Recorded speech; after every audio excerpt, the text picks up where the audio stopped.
एक गांव में एक राज नाम का होनहार लड़का रहता था। वह घर से बहुत गरीब था। उसका पिता खेती बाड़ी करके अपना घर बड़ी मुश्किल से चला पाता था। राज की माँ भी सारा दिन घर के काम में लगी रहती थी, पर उसने राज को बहुत अच्छे संस्कार दिए थे। राज के माता पिता चाहते थे कि उनका बेटा पढ़ लिख कर एक अच्छा अफसर बने और जिंदगी में तरक्की करे, ताकि राज को उनकी तरह गरीबी में जीवन न बिताना पड़े। इसी कारण वे राज को एक अच्छे स्कूल में पढ़ा रहे थे। राज पढ़ाई में बहुत होशियार था, इस कारण सारे शिक्षक उसकी प्रशंसा करते थे। वे भी राज को एक बड़ा अफसर बनते हुए देखना चाहते थे।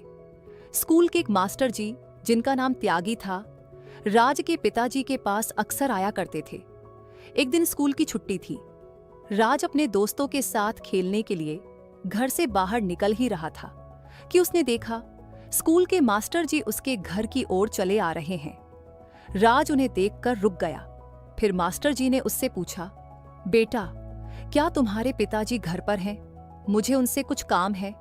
राज ने कहा, हाँ जी मास्टर जी, पिताजी घर पर ही हैं। वे गायों को चारा डाल रहे हैं, पर आप उनसे मिल सकते हैं। राज मास्टर जी को घर के अंदर ले गया। मास्टर जी को देखकर राज की मां ने उन्हें नमस्ते कहा और बैठने के लिए कहा। बैठे हुए कुछ ही देर हुई थी कि राज के पिताजी भी आ गए। मास्टर जी को देखकर उन्होंने भी नमस्ते कहा और पूछा, मास्टर जी, आप आज बहुत दिनों बाद घर आए हैं, क्या राज ने कोई गलती कर दी है? तब मास्टर जी बोले, नहीं नहीं, यह तो बहुत ही होनहार और होशियार लड़का है। आपने अपने बेटे को बहुत अच्छे संस्कार दिए हैं। मैं तो राज के बारे में ही आपसे बात करने आया हूँ। शायद आपको पता नहीं है कि राज बहुत ही होशियार है और पढ़ाई लिखाई में तेज है, इसलिए मैं चाहता हूं कि इसे आगे पढ़ने के लिए शहर भेजा जाए। राज के पिताजी बोले, मुझे तो पता नहीं कि यह पढ़ाई लिखाई में कैसा है, पर अगर आप कहते हैं तो मैं मान लेता हूं। दूसरी बात, मैं भी चाहता हूं कि राज को शहर पढ़ने भेजा जाए, पर मेरे पास इतने पैसे नहीं हैं कि मैं शहर में उसकी पढ़ाई का खर्च उठा सकूं। मास्टर जी ने राज से पूछा, क्यों बेटा, क्या तुम शहर पढ़ने जाना चाहते हो? राज ने भी हाँ में सिर हिला दिया। मास्टर जी ने पिताजी से कहा, मेरे पास एक सोने की कलम है जो राज के शहर में पढ़ने का सारा इंतजाम कर देगी। पिताजी कुछ समझ नहीं पाए, पर उन्हें मास्टर जी पर पूरा विश्वास था। फिर मास्टर जी ने राज से कहा, बेटा, इस डिब्बी में एक सोने की कलम है। ये मुझे मेरे स्कूल के प्रिंसिपल ने दी थी। मेरी पढ़ाई से खुश होकर उन्होंने मुझे यह इनाम दिया था, क्योंकि मैं भी पढ़ाई में तुम्हारी तरह बहुत तेज था। मैं अब तक इस कलम को संभाल कर रखे हुए था, पर अब मैं यह तुम्हें दे रहा हूं, क्योंकि तुम्हें इसकी ज्यादा जरूरत है। तुम शहर जाकर मेरे एक पुराने मित्र से मिलना, ये कलम उसके पास गिरवी रख देना और वह तुम्हें इसके बदले पैसे दे देगा, जो तुम्हें शहर में रहने और पढ़ाई करने में मदद करेंगे। राज थोड़ा गंभीर होकर कहने लगा, मास्टर जी, इतना बड़ा एहसान मैं आपका कैसे उतारूंगा? मास्टर जी ने मुस्कुराकर कहा, तुम्हें इतना सोचने की जरूरत नहीं है। जब पढ़ लिख कर तुम कुछ बन जाओ, तब पैसे वापस करके यह कलम छुड़ाकर मुझे दे देना। यह कहकर मास्टर जी ने एक डिब्बी राज के हाथ पर रख दी। जैसे ही राज उस डिब्बी को खोलने लगा, मास्टर जी ने उसे रोक दिया और कहा, राज, ये डिब्बी तभी खोलना जब तुम इसका कर्ज चुकाने के लायक हो जाओ। राज ने भी हाँ में सिर हिला दिया। मास्टर जी ने एक चिट्ठी भी राज को दे दी। राज बहुत खुश था और शहर जाने की तैयारी करने लगा। दूसरे दिन वह चिट्ठी और कलम लेकर मास्टर जी के मित्र के पास पहुंच गया और दोनों चीजें उन्हें दे दी। उन्होंने चिट्ठी पढ़ी, कलम अपने पास रख ली और राज को पैसे दे दिए। राज ने शहर के एक बहुत ही अच्छे कॉलेज में दाखिला ले लिया और मन लगाकर पढ़ाई करने लगा। जब भी उसे पैसों की जरूरत होती, वह मास्टर जी के मित्र से ले लेता और उसका हिसाब अपनी डायरी में लिख लेता, ताकि समय आने पर वह एक एक पैसा वापस कर सके और मास्टर जी की कलम छुड़ा सके। समय बदलता गया। कुछ वर्षों की कड़ी मेहनत के बाद राज एक दिन IAS अधिकारी बन गया, लेकिन समय के साथ वह अपने काम में इतना व्यस्त हो गया कि उसे मास्टर जी के एहसान की बात धीरे धीरे याद ही नहीं रही। एक दिन उसके पिताजी उससे मिलने के लिए शहर आए, पर सुरक्षा गार्ड ने उन्हें अंदर जाने की अनुमति नहीं दी। उन्होंने गार्ड से कहा कि वे राज के पिता हैं और बहुत समय बाद गांव से शहर अपने बेटे से मिलने आए हैं। गार्ड ने उनकी बात पर विश्वास नहीं किया और हंसने लगा। पिताजी ने अपनी बेइज्जती महसूस की।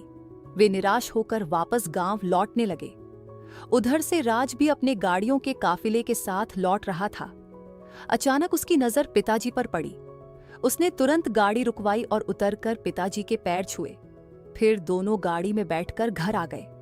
पिताजी को गाड़ी में राज के साथ बैठा देख सुरक्षा गार्ड सब समझ गया और बहुत शर्मिंदा हुआ कि उसने उनकी बात पर विश्वास नहीं किया। राज की अधिकारी वाली जिंदगी देखकर पिताजी बहुत खुश हुए। वे अपने बेटे पर गर्व कर रहे थे कि उसने कड़ी मेहनत से घर की गरीबी दूर की और अपने माता पिता तथा अपने गांव का नाम रोशन किया। बातों ही बातों में राज ने कहा, पिताजी, अब आप गांव छोड़कर मेरे पास यहीं रहने लग जाइए। पर पिताजी ने यह कहकर मना कर दिया कि उनका मन शहर में नहीं लगेगा। वे गांव में ही रहना चाहते हैं और वहीं खुश हैं। उन्होंने राज से एक और बात कही, अपने सुरक्षा गार्ड से कह देना कि जब भी कोई जरूरतमंद मदद के लिए आए तो उसे तुमसे मिलने से न रोके। कौन जानता है, शायद कोई मुसीबत में हो और सहायता लेने आया हो। पिताजी ने बताया कि कैसे गार्ड ने उनकी बेइज्जती की थी। राज ने उसी समय गार्ड को बुलाकर डांटा और निर्देश दिया, आगे से जो भी मुझसे मिलने आए सबसे पहले उसे अंदर बैठाकर चाय पानी देना, फिर मुझे सूचना देना।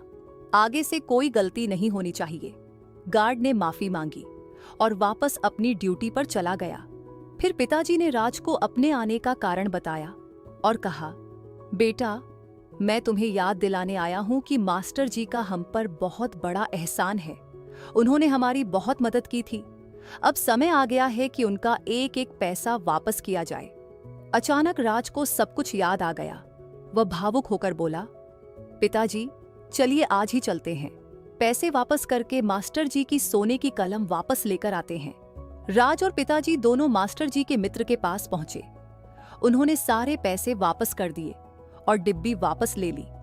जब राज ने वह डिब्बी खोलकर देखी तो उसमें कुछ भी नहीं था। डिब्बी बिल्कुल खाली थी। ये देखकर राज को बहुत गुस्सा आया। उसने कहा, लगता है सोने की कलम देखकर आपकी नीयत में खोट आ गया है, क्योंकि इसमें एक सोने की कलम भी होनी चाहिए थी, जो अब इसमें नहीं है। मित्र ने वह चिट्ठी जो मास्टर जी ने लिखकर दी थी राज को वापस दे दी। जब राज ने वह चिट्ठी पढ़ी तो उसकी आंखों से आंसू बहने लगे। उसमें लिखा था, भाई, मैं इस लड़के को तेरे पास भेज रहा हूं।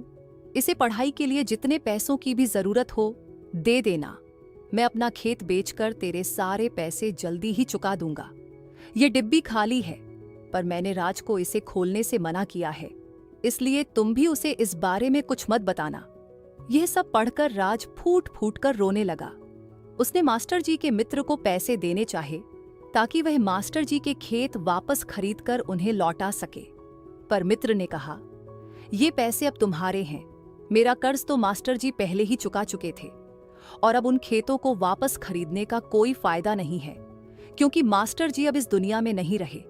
ये सुनते ही राज जैसे अंदर से टूट गया। वह जोर जोर से रोने लगा। तभी उसके पिताजी ने धीमी आवाज में कहा, बेटा, मास्टर जी का 2 दिन पहले ही देहांत हो गया। मैं तुम्हें यही बताने शहर आया था। राज रोते हुए बोला, पिताजी, मुझसे बहुत बड़ी गलती हो गई। मैं अधिकारी बनते ही अपने काम में इतना खो गया कि मास्टर जी और उनके किए हुए एहसान को भूल ही गया। अगर मुझे याद होता तो मैं उनके जीते जी ही उनका सारा कर्ज चुका देता। पिताजी ने उसके कंधे पर हाथ रखा और कहा, बेटा, तुम अभी भी मास्टर जी का कर्ज उतार सकते हो। राज ने आंसू पोंछते हुए पूछा, वह कैसे पिताजी? पिताजी बोले, जैसे मास्टर जी ने तुम्हारी पढ़ाई में मदद की, वैसे ही तुम भी करो। गांव के गरीब और जरूरतमंद बच्चों की मदद करो। उन्हें सही मार्ग दिखाओ ताकि वे भी पढ़ लिख कर तुम्हारी तरह बड़े अधिकारी बने और समाज की सेवा करें। यही मास्टर जी के प्रति सच्ची श्रद्धांजलि होगी। राज को यह सुनकर जैसे नई दिशा मिल गई। उसने तुरंत निर्णय लिया कि वह अपना तबादला अपने गांव में कराएगा। कुछ ही समय बाद उसका तबादला गांव के पास हो गया। अपने सरकारी काम के साथ साथ वह गरीब बच्चों को मुफ्त में पढ़ाने लगा। वह जरूरतमंद लोगों की मदद करता, बच्चों को किताबें दिलाता और उन्हें बड़े सपने देखने की प्रेरणा देता। धीरे धीरे गांव के कई बच्चे पढ़ लिख कर सफल होने लगे और जब भी कोई बच्चा सफलता पाता, राज की आंखों में आंसू आ जाते। उसे लगता जैसे हर सफलता के पीछे मास्टर जी की मुस्कान छुपी है। उस दिन से राज समझ गया था, सबसे कीमती सोने की कलम वह नहीं थी जो डिब्बी में होनी चाहिए थी, बल्कि वह शिक्षा और विश्वास था जो मास्टर जी ने उसके हाथों में थमा दिया था। तो दोस्तों, हमें इस कहानी से यह शिक्षा मिलती है कि सच्चा कर्ज पैसों से नहीं बल्कि नेक कामों से चुकाया जाता है।